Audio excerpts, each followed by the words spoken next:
You already read the title. This live-action How to Train Your Dragon movie does not need to exist. And before all you fanboys start bashing me that I'm an unimpressed hater, I will say that the new sneak peek that just dropped does look good, but really, look at the trailer. Do a side-by-side comparison with this and the original. They look really similar, so much so that it might just be a copy and paste kind of movie, but just live action. I'm just kind of tired of how the movie industry treats animation as a medium, when so many people see animation as just a thing for children, when that's clearly not the case. There's so many great cartoons out there that both kids and adults can enjoy. Take The Last Airbender, for example, a very critically acclaimed show that people still talk about to this day. And guess what happened? Netflix decided to make a live-action adaptation to appeal to a more general audience, when most people would go to the original instead. Heck, the live-action show got very mixed reviews from critics and fans alike, but with the amount of watch time it got, we're headed for the next 2 seasons. And of course, don't get me started on how Disney is treating their back catalog of animated movies, reviving them with another bland remake after another that just feels insulting at this point. Pinocchio was a train wreck, Lion King was uninspired, Mulan stripped away everything the original had going for it, and yet they are still pumping out more remakes in the future. They're remaking Moana in live action. Why? That movie is 8 years old. It hasn't even had its 10th anniversary yet.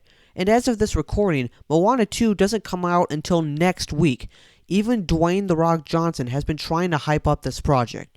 You know, the guy that tried to stand up for animation when presenting at the 2023 Oscars, and he is now doing this stunt? We are so excited and happy to announce that a live-action reimagining of Moana is in the works. Oh, brother, this guy stinks! I just hope Universal is taking the right steps toward this remake.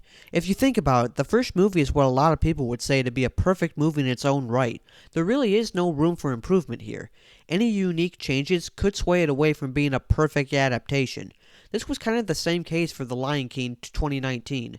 When trying to make the same exact movie, but live action, you're left being a lesser version of yourself.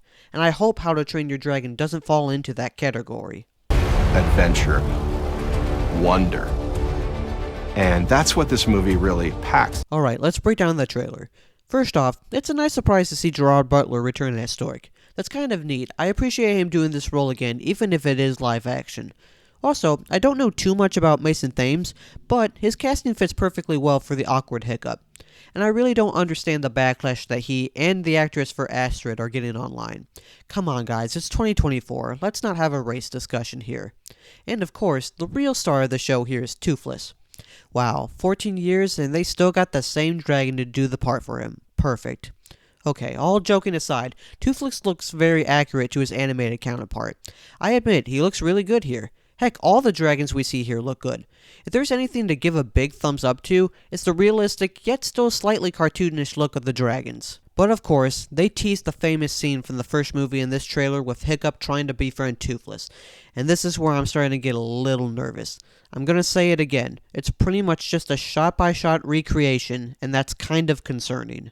So, do we need this? I get that the first movie will come out 15 years ago, but it still looks amazing to this day.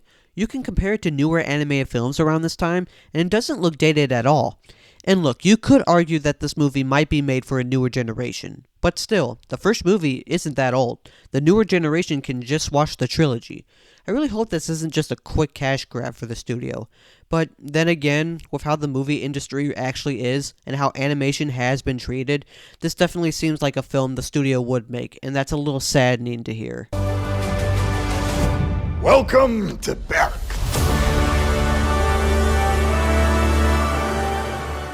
But you know what you should support? The Bad Guys 2 and Pixar's Elio. Both just dropped a new trailer and look spectacular. I personally love the first Bad Guy, so I'm eager for this next one. And we should always be supporting original ideas, and Pixar is made for that stuff, so please give all your love to Elio as well, even if that new trailer kind of changed the synopsis a bit.